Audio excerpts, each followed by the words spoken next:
used to be all tall and you couldn't see the range Yeah. and all that. And Yeah. it used to be like this. So Now it's all died away and it's cleaned out. Looks really good. I like it. I'm hoping it's a nicer look so it's down the first tee.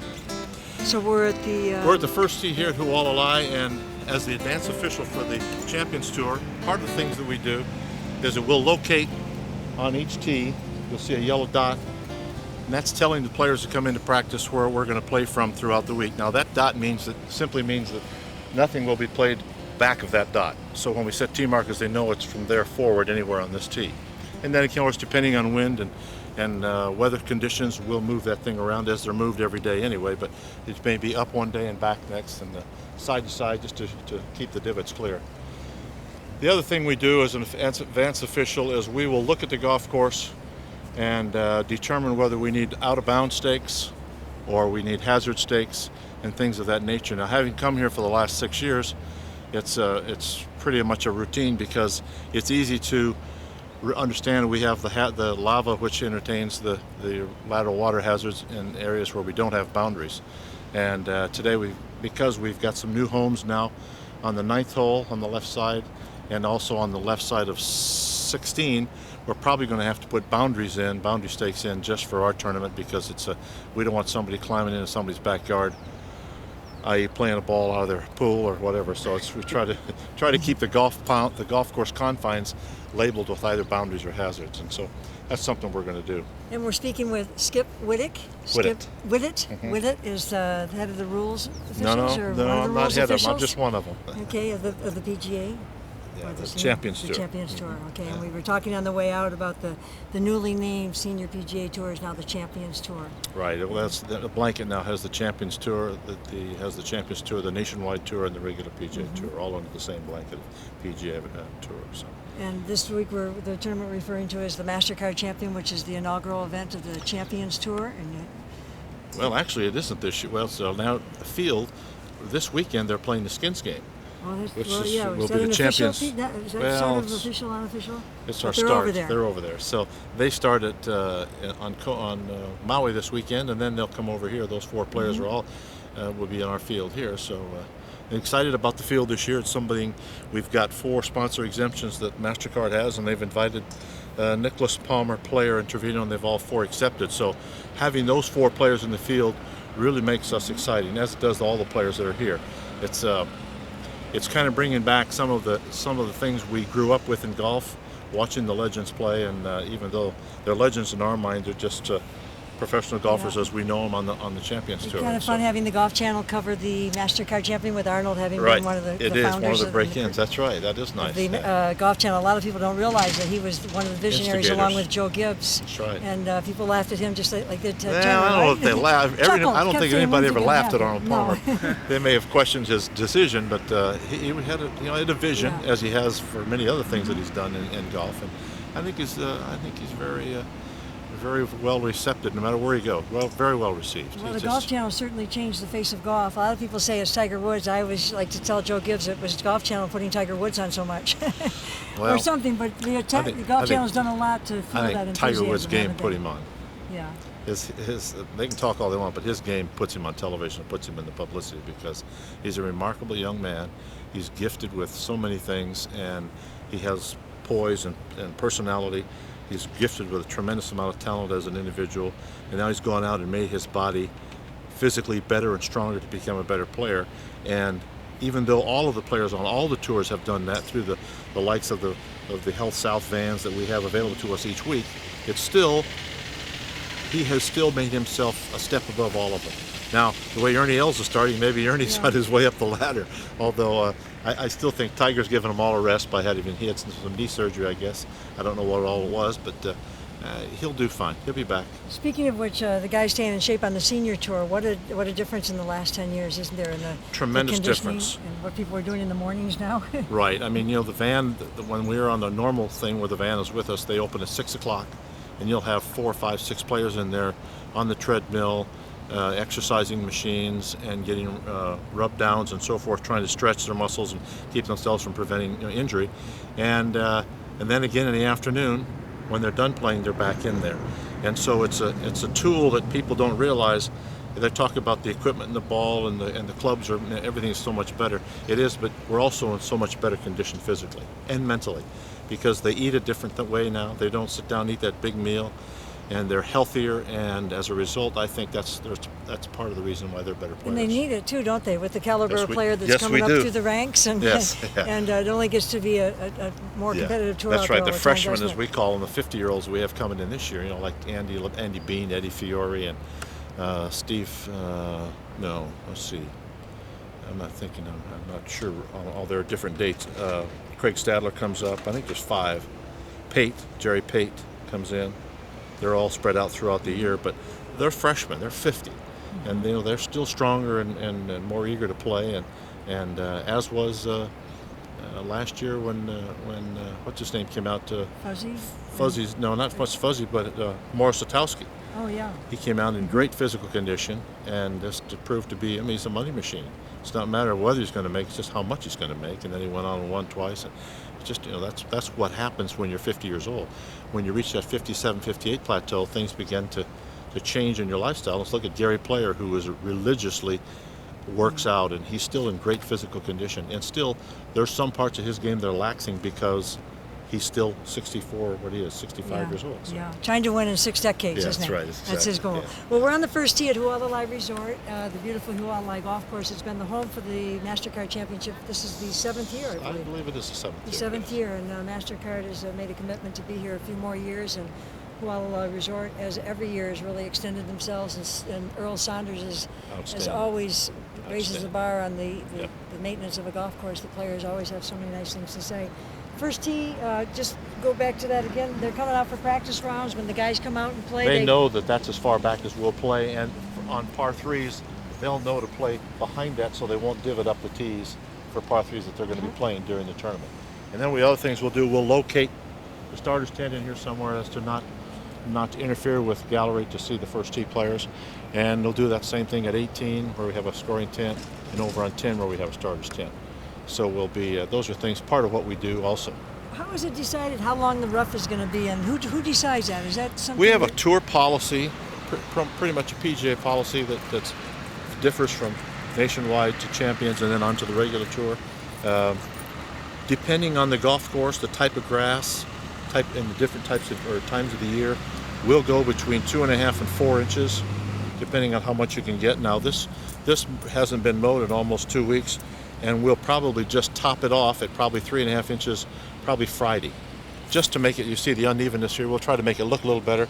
Just top it off, and that'll be it. But the ball drops to the bottom here, so it's pretty good rough. Even though it doesn't look that dangerous, when you get it in around it with the wedge and the longer clubs, it's a little more difficult to play on. Well, the guys always feel very challenged by the golf course too, don't they? It is. The greens are, it's a very forgiving golf course because, as you see, the first fairway, it's rather flat. Most fairways are like that. The greens are relatively flat, have a little undulation to them. But there are 3 or 4 holes that are very difficult because of the winds, whether it be trade winds or I guess you all call them the north winds, or is that it? North winds? Trade, and what kind of the other winds? What would that be, Randy? It is a north wind, okay. yeah. So those 2 factors really decide how some of the holes play here. For instance, the 14th hole, the par 5, and the 10th hole going downwind sometimes, and the 9th hole is into the wind. Those 2 are always opposite because they're right next to one another, so one's real difficult and one's real easy. So though the wind really plays a lot to do with, because it's the only factor to involve the difficulty here is the wind. Because it's a very... And it blows every year, doesn't it? It's a very resort golf course where people who come here and stay here can enjoy it and play from no matter what set of tees they play from. They'll enjoy it. But every year that wind has come up and tested people, the Tom players. Kite proved it last year. It didn't bother him. He just kept hitting in the middle of the fairway and knocking down the green and making pars and birdies. Okay, let's take a trip up and see We'll what show you you what we do. Okay? We'll show you what we do around the greens. We have a little process that we do in order. Each day we make what we call a hole placement sheet. And that hole placement sheet tells the player when he gets to the green that the flag is 10 yards in and 6 yards from the right edge of the green. So when they're standing in the fairway and the sprinkler says 153, they know what the center of the green is, and they can deduct and add what they can, so they'll know exactly how far it is from their ball to the hole placement, to the flag stand. those are things. And what I have to do is what we do, we get green depths, and I'll do that tomorrow morning. It's an extended deal where I'll go to every green, and I'll show you what we'll do when we get. And that's what, when people see it on TV, someone, the caddy or the caddy's player, looking at taking the it out sheet. of his pocket, He's looking at flipping the chart that we tablet, make them. and The yardage book. there's the and then yardage also the book chart. telling him all the nuances of all kinds of things, including right. the yardage. That's why when you watch these players play, and they're in the fairway, and then you watch them hit, most of them are either right or left or right on, but very seldom do you see one real short or real long, because they all know the exact yardage, providing their caddy and them have done their homework. But that's usually what takes And place. they all know how to hit that They all exact know- yardage, that's don't right. they? Yeah, That's the next that's important right. step.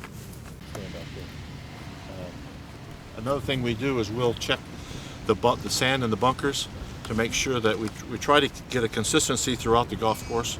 And Earl's crew, Ian and his people, have been doing this every year, and they know what we're looking for, and they make a great attempt each year because, again, the weather is involved. We had rain last night.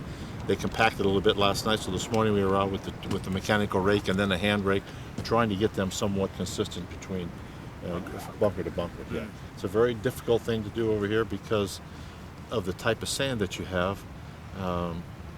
We have a wind factor, and if you get it too powdery and too light, and the winds blow, it'll blow the sand from one edge of the bunker to another, and sometimes even out of the bunker.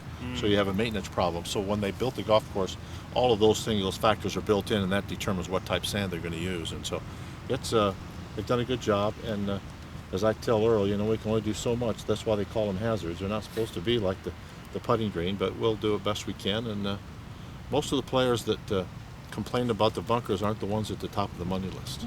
How Now, that Earl works would out. be Earl Saunders, who's been Earl the Saunders, yes. superintendent from the the get-go beginning, here actually at- from the building. That's right, the at building stages. Hualalai Resort on the beautiful Big Island of Hawaii, Yep. home of the Champions Tour, MasterCard Championship, and we're speaking with Skip Whitek from the PGA Rules Committee, and we're out here the week before the tournament Advance starts. week, yeah, the week before. One or at all of our events throughout the year, 2 officials go in advance because there's a lot of things to do when you have a full field, much more than I'll have here with only 38 players. So I've got another official coming in Saturday. Joe Terry will be coming in Saturday to help me, and then the other 3 2 from the Skins Game will be in Sunday night, and then Ken Lindsay will be in here Monday morning early. So. Now, you mentioned only 38 players, but those 38 players had to qualify to come to this event. You have to have won an event in the prior 5 years? Well, 34 did. Okay. And then the 4 sponsor exemptions that MasterCard was given, which included Nicholas Palmer, Player, and Trevino. Getting one of the spots in the Champions Tour MasterCard Championship is good news, right?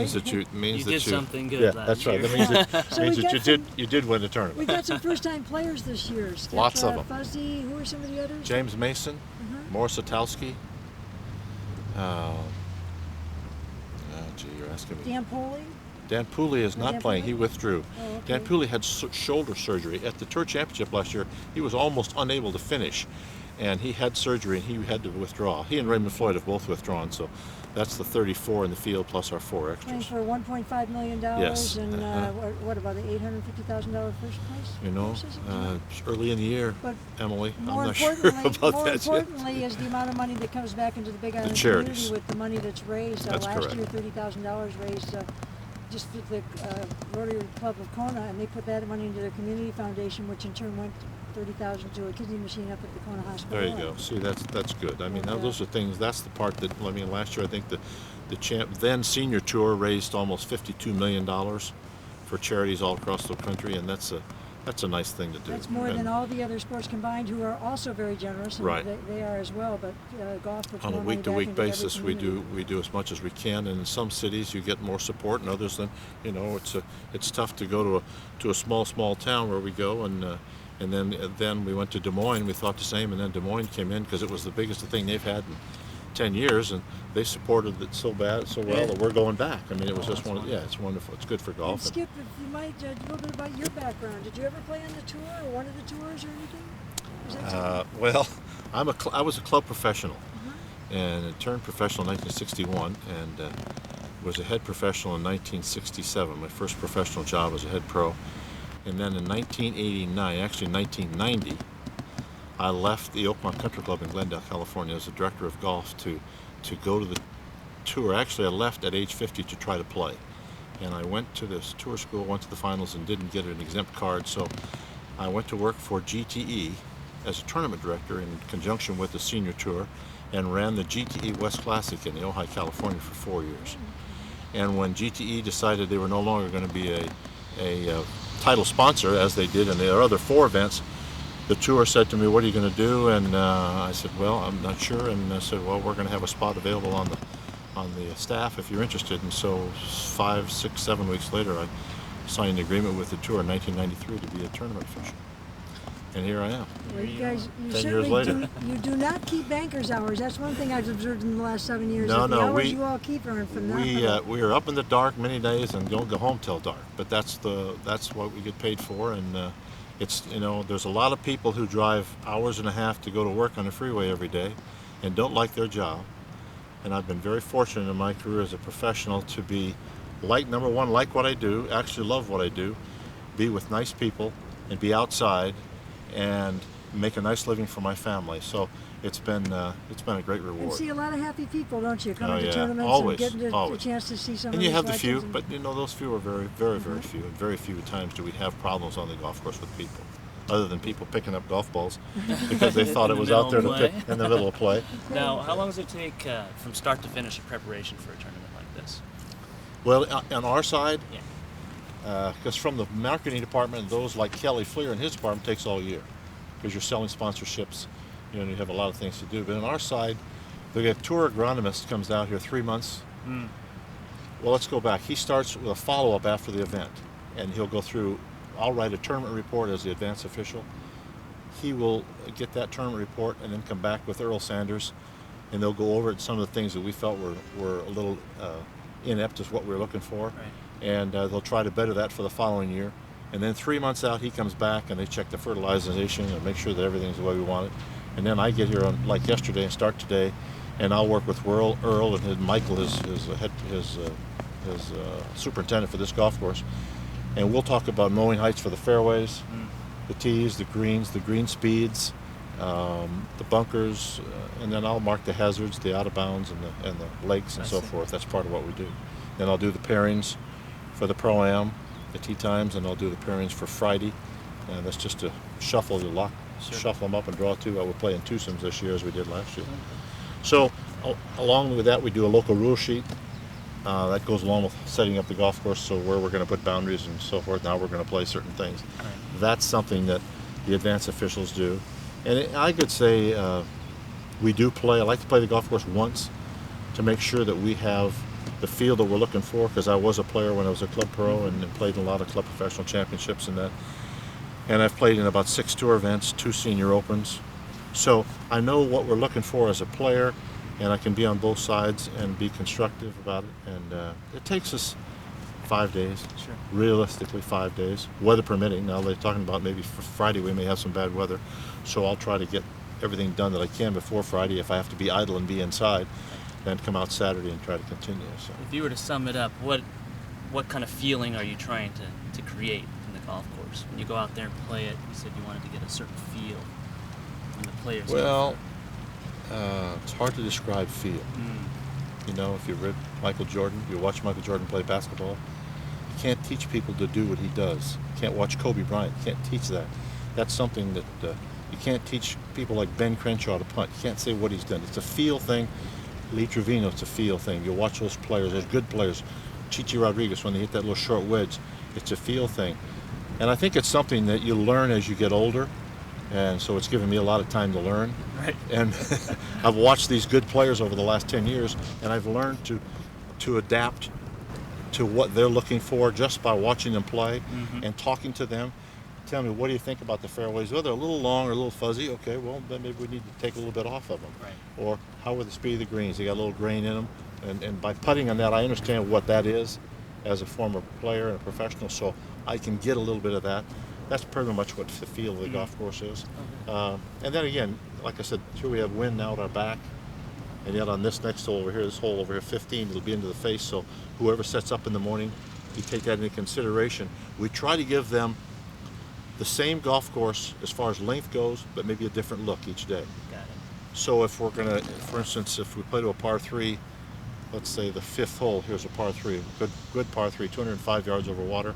If the wind's blowing at you, you've got to give them some room to land the long ball into the longer club. If the wind is downwind, there's a certain, you got to have, if the club says it's 200 yards, you got to give them some landing area. Sure. You can't put it right in front of the bunker and expect a 2-iron to go in there and stop. So it's good.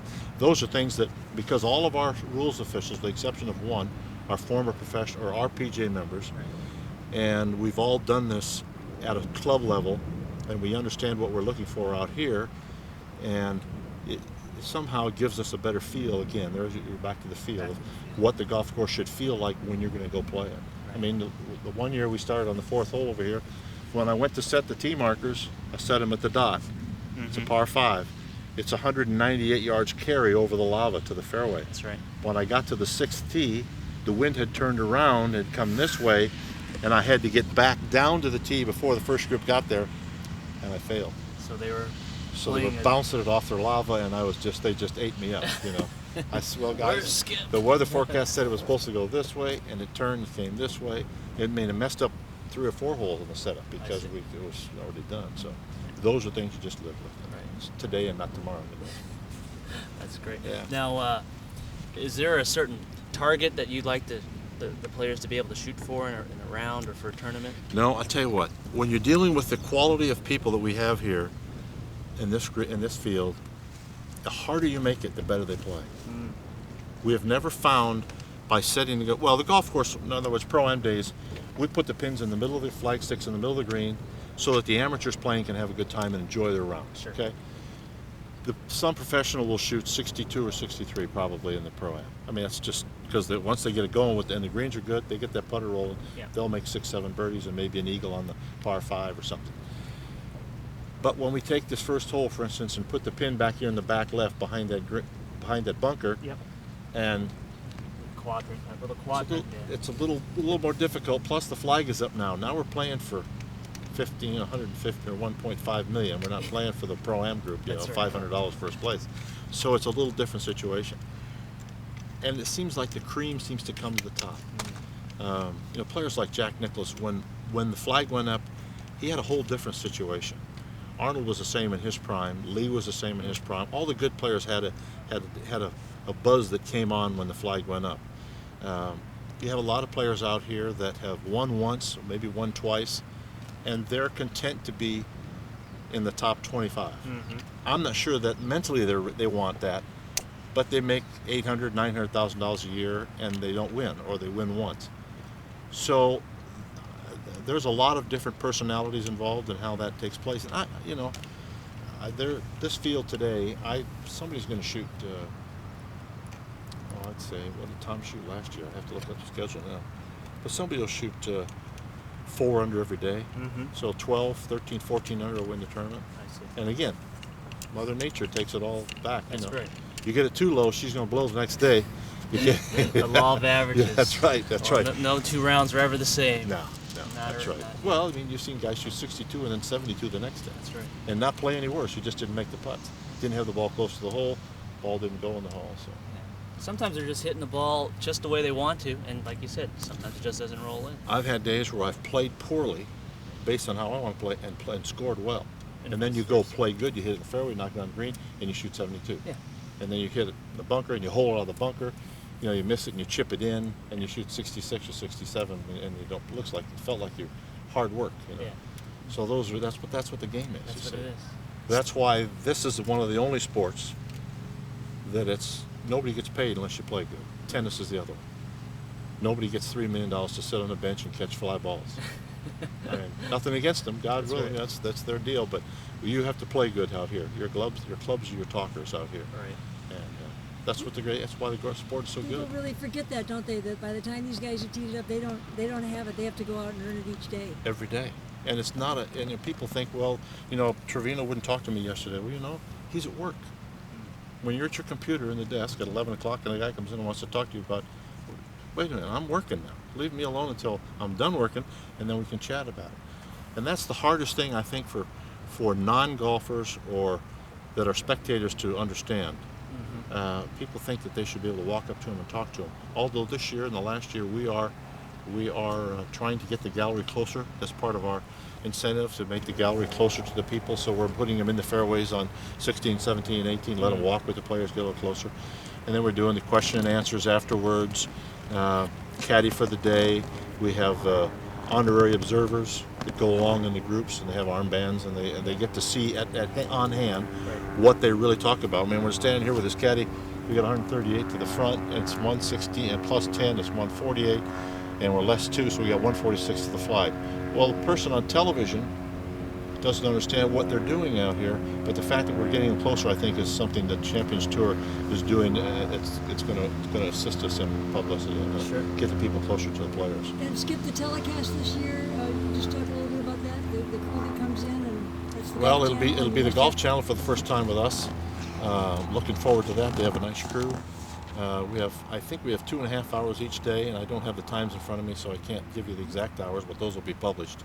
I know we have a 5:15 finish locally, I think, all 3 days. Yes, Friday, Saturday, and Sunday. So that puts it Eastern. What is that? That puts it back there. So millions 10 of viewers o'clock, yeah. seeing how 10 nice p.m. Hualalai Resort looks, but Right. also seeing So they some can sell terrific these golf. beautiful homes around here that they're building. So when you get out here in the center of the fairway, what's your job? Well, again, I just mentioned we're looking at the fairway, and if I had a ball, I could tell you. See, this is a little fuzzy. Probably hasn't been mowed today. So tomorrow morning he'll mow, or this afternoon when it's real dry, and I'll come back and then we'll look at it again to see if we can lower it without scalping it, making it turn brown. And those are the things. And then the bunkers, as you can see over here, when we start our crew out each morning for setup, we'll check each bunker to make sure they're properly raked and the rakes are out of the bunkers. And shall we head up to the green? yeah, let's. I see players coming. Yeah.